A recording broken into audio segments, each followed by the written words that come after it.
एक बार की बात है, रंगीन जंगल में एक छोटा सा खरगोश रहता था जिसका नाम पिको था। पिको बहुत शरारती था और हर चीज को कुछ न कुछ नया बनाने की कोशिश करता रहता। एक दिन वह जंगल में उछलता कूदता फिर रहा था कि उसे एक चमकता हुआ चश्मा मिला। चश्मे के ऊपर लिखा था, मेरे पानी से जो चीज धोगे वह हो जाएगी हरी। पीकू ने हंसते हुए कहा, यह भी कोई बात है, चलो देखते हैं। उसने अपनी सफेद दुम को पानी में डुबो दिया। अगले ही लम्हे दुम गाजर की तरह हरी।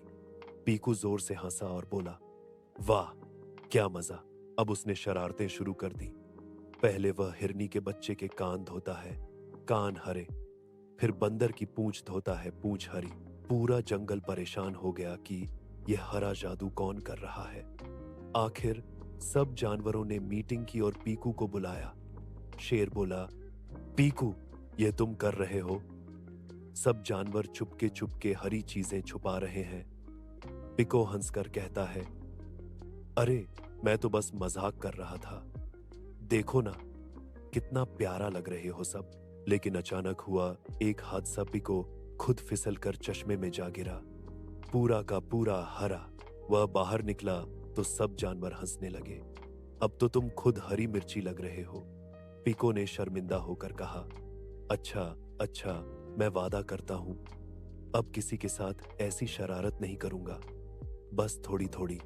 सब हंस पड़े और जंगल में खुशी की आवाजें गूंज उठीं।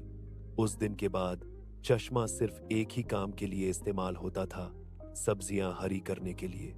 और पेको को हरा खरगोश का खिताब मिल गया।